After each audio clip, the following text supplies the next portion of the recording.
Rebellion to tyrants is obedience to God. Ben Franklin.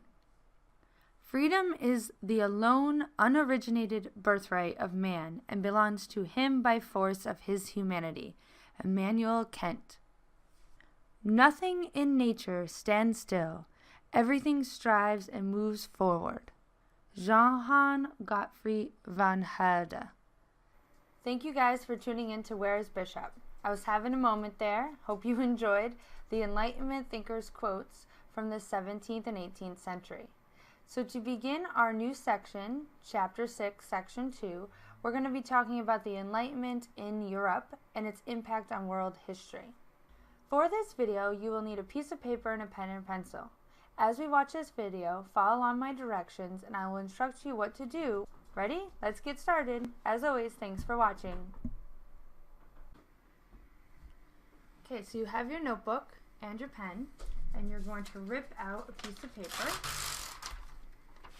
Set your notebook aside. You can take off the crinklies for those of you who I know want to. Now there's a better way of doing this, but that's okay. You can also do this before the video, okay? So it doesn't have to be perfect. You now have your paper. You're going to fold it into thirds, like so, and you're going to get ready to go. Reminder, it doesn't have to be perfect. This is for you. Now that you have your paper folded, we're going to go over our objective for this video. As you can see here, I will justify and defend the Enlightenment's intellectual activity, changing Europe's view of government and society for the better. And you can see here we have the spark that ignited the change for the Enlightenment in the continent of Europe and is going to impact society. Okay, so now you're going to write the objective of the video in the first box. Now that you have your objective written, let's go over why it matters now. The various freedoms, such as freedom of speech and assembly, enjoyed in many countries today are the result of Enlightenment thinking. Here I am at the Gettysburg Address site in Gettysburg battlefield with the bust or face of Abraham Lincoln on a past family vacation. We would not have freed the slaves and fought for freedom without Enlightenment thinkers. We'd still be under a king or queen today. We've talked about why it matters. You're going to write why it matters in the second box. Remember, you can write these in your own words. And so what was this Enlightenment all about anyways?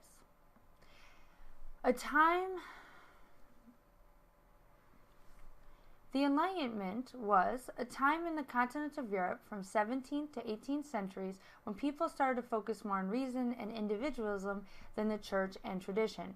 Bishop, what is reason and individualism? Well, reason is the idea of common sense, what makes sense about the world around you, and individualism focusing on you and not just the church or the group mindset.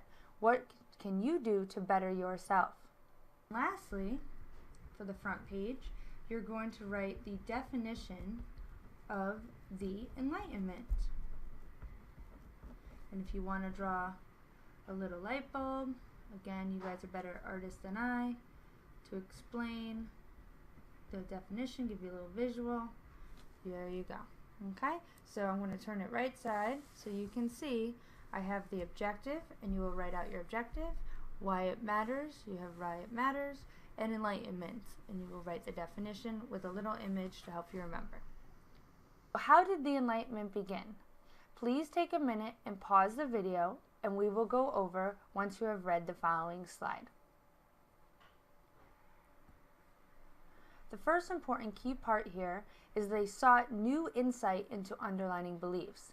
Now, these Enlightenment thinkers, which we're going to refer to as philosophers, wanted to question the world around them and look at different aspects of society, from government to education. Why do things happen the way they do? Why was one king in charge or one queen in charge? Why weren't all people treated equally? These are some of the questions they were thinking. During the Age of Reason, no longer was God or the church going to solve problems or answer questions. It was now up to the individual, through their own reasoning, to answer these questions. Our story continues. Once again, please pause the video and read, and we will discuss momentarily. The main hub for this Enlightenment time period was in Paris, France. You can see here 3 philosophers who spearheaded or were in charge of this Enlightenment thinking. These people used reason to question the world around them. Many aspects of life would be affected for the better according to these philosophers. Even today, we use these philosophers' thinkings and ideas to question the world around us. You can actually major in philosophy in college if you choose. So what were some of the key things that these philosophers focused on? Here we're going to talk about 5 core beliefs for these Enlightenment thinkers. These are reason, nature, happiness, progress, and liberty. First, reason. Enlightened thinkers believed in truth could be discovered through reason or logical thinking. So no longer relying just on the church, they're going to find out the truth for themselves. Nature. The philosophies believed what was natural was good and reasonable. So in order to find the true meaning of things, you need to go back to nature. Happiness. The philosophers rejected the medieval notion that people should find joy in the afterlife and urged people to seek well-being on earth. So it's not all just about suffering and getting into heaven. It is now partly that, but at the same time focusing on what you can do to better your life in the current state and in the present mindset. Progress. How are we going to change for the better? Philosophers stressed that society and humankind could improve. So no longer are we stuck in one position. Every day, every year is a chance to improve yourself.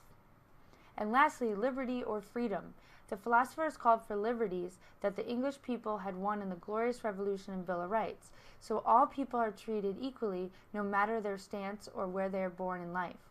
And they can move up or down depending on their own individual actions and no others. You are now going to flip over the paper. Now you are going to choose the 3 core beliefs of the Enlightenment thinkers that you feel are the most important. So 1 core belief, 2 core belief, and 3 core belief. I'm not writing specific down because there are 5, and I want you to choose the 3 you feel are the most important.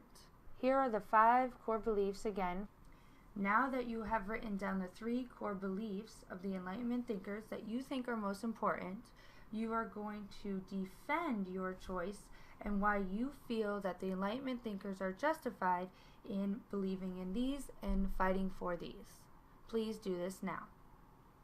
Now that you have your paper completed, review your objective, why it matters, Enlightenment definition, and the 3 core beliefs of the thinkers of the Enlightenment. If you have any questions, jot them down here,